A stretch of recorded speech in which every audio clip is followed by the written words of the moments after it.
Good morning, Washington. This is Dave. Dave TV for the 6th of August, 2011. It's Lucille Ball's 100th birthday. So happy 100th to Lucille Ball. I'll tell you the truth. When I was a kid, I loved watching all those old comedy TV shows. The Lucy Show, I Love Lucy. I'd pretend to get Mom, I have a sore throat. Oh, stay home from school today. And I'd put on, the Lucy Show or I Love Lucy or whatever, and I enjoyed that. And when they came out on DVD a couple years ago, I said, let's check the. First of all, I'm out of focus. I noticed that yesterday. I'm sitting there out of focus. Is that better? I don't know. Anyhow, so when they came out on DVD a couple years ago, brilliant. They really look good. They really look like they're brand new. I don't know. It just didn't click. I don't know. Funny thing about television, classic television, when I watch them as an adult, sometimes the shows continue to be great, but more often than not, I find I've outgrown them. It's like Green Acres. I always loved Green Acres, and when I watch them now, there's a couple episodes of Green Acres that I really like, but I've kind of outgrown them. Get Smart even. I loved Get Smart when I was a kid. We'd turn on Channel 45 in Baltimore and watch Get Smart. I love that show, and now I got a couple of years of the DVD seasons of the DVD, and I watch them and I go, that's not bad, but ditto with Bewitched, shows like that, even shows like Seinfeld. I find a lot of comedies are fine. If there's nothing else on, put on the television, watch Seinfeld, funny. 2.5 Men, funny. Everybody Loves Raymond, funny.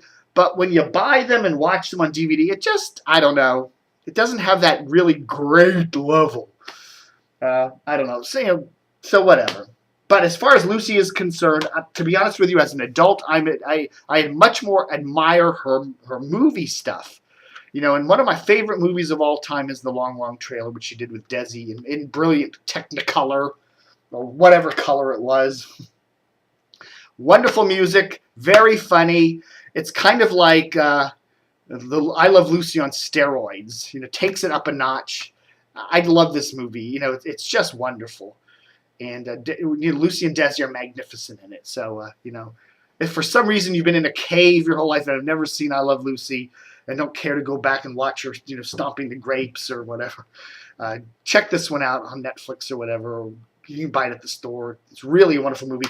And some of her other movies, she did a lot of movies in the 30s and 40s where, kind of film noirish almost with maybe some comedy in it. But this is one of her better ones, The Dark Corner here, where she plays, what does she play in this? She plays like the employee of a detective, and she kind of does her own snooping. Really good movie here. And a lot of these kind of flicks, where Lucy wasn't a big star. Lucy was kind of a B movie star, and her career in the movies was kind of ending by the early 50s. She was getting a little bit older and, jumped into television and ignited everything again. So hats off to Lucy, 100 years old today. Wow. Woo! Interesting stuff. The Washington Post reported its second quarter earnings or whatever. I don't know. Anyhow, the paper's in trouble. The parent company, Kaplan's, in trouble. Their advertising revenue, both in print and online, are down. And their circulation, of course, is down another 4.5%. Every year it goes down another 4 to 5%. Just keeps going down. And as a longtime subscriber, I've subscribed. I've read the Post for almost 40-ish years. I've lived in the Washington area. My parents got it when I was a kid, and I get the paper. I need to have at least one newspaper on my doorstep every morning.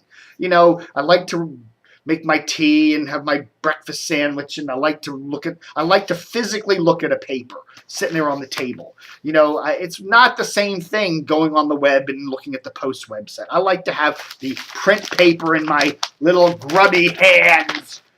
And I do think, honestly, among all the newspapers in the country, the Washington Post is still one of the better newspapers. I don't know if it's as good as the New York Times anymore. I think the New York Times is maybe a slot above it.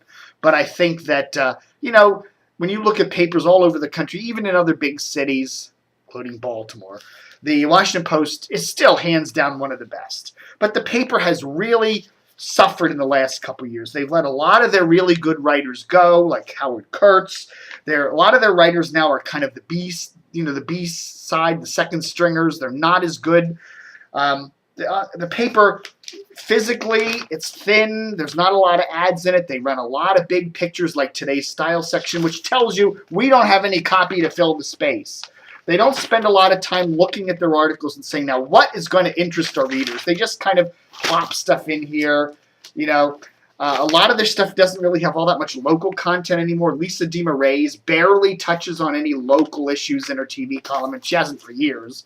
Just a lot of it, and really long pieces about, national TV stuff, which is fine for the website and stuff, which has a national audience. But when you're dealing with the print paper, which is basically circulated in the Washington market, you want local content to the paper, and it doesn't have that.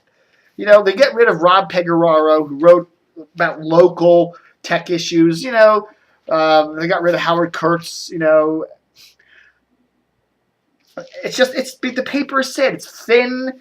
It's full of pictures. It's just a weak paper today. It's not a bad paper, but it's just not a great paper.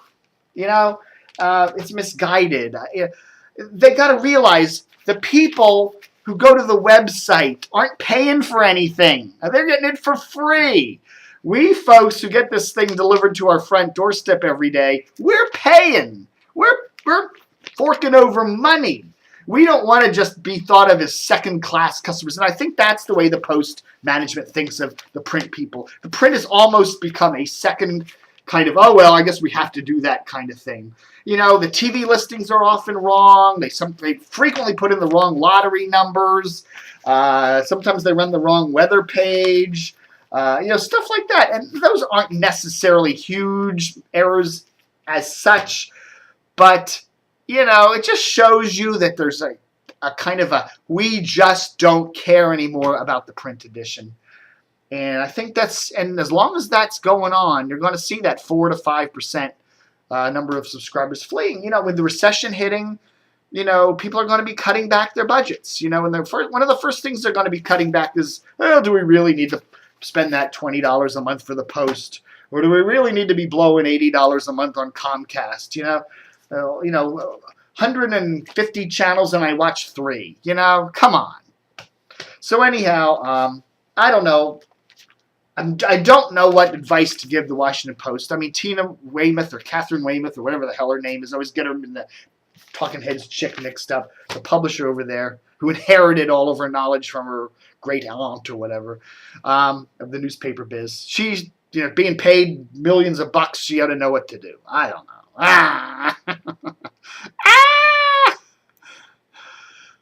Then we got the Washington Post. They come out with this Erik Wemple blog. Well, I like Erik Wemple. He's one of those guys, though, that kind of everything he touches turns to tin. He was the guy behind the wonderfully successful TBD website. I don't know. Do we really, really need another blog about cable news and Fox News and CNN and all the crappy battles? I mean, there are so many blogs out there now about, the cable assholes and pompous Bill O'Reilly and Chris Matthews. I mean, there are gazillions of blogs all over there from Mediaite to whoever else covering every little foible of these cable news people. Do we really, really, really? The Post thinks, gosh, we need another one. Let's get Erik Wemple in here to do one. I don't know. Clearly, it's not local. It's geared again for this national audience at the Washington Post website that doesn't bring in any money. They're not paying for it, so let's serve them, right? Let's not put any local TV news in, right? Those local TV people, they're buying the print Post. They're paying money, but we're not going to serve them. We're going to give you the world, the universe, another dumb blog about cable TV news crap. I don't know. You got to wonder, what the hell's going through their minds? Oh, another tip of the camo cap, which I'm not wearing at the moment, to Betsy Rothstein over there at FishbowlDC. Oh, this lady breaks the news Look at this. Look at and nobody else had this. An exclusive.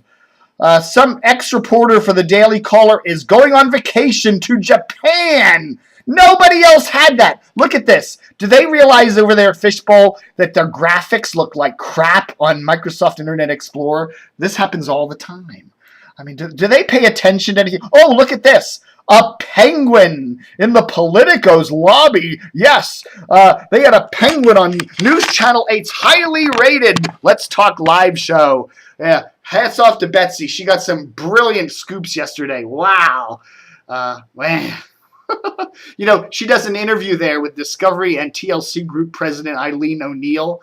And, you know, it gets 11 retweets and no comments. I mean, you know, it's got to be embarrassing. No, you know, is anybody reading it? I don't know. It's just a fluffy interview. I mean, you know, there's a lot of good questions you could ask a Discovery person, like, why the hell are you gutting all your networks and making them unwatchable? But you don't ask that, do they? All right, folks, 11-minute mark. I have some news, but I'll let it go this week, today. Have a good Saturday, and you know, don't forget to stay tuned and all that. And oh yeah, my new ending. What do I got to say? I forget this now. Cut. Pray!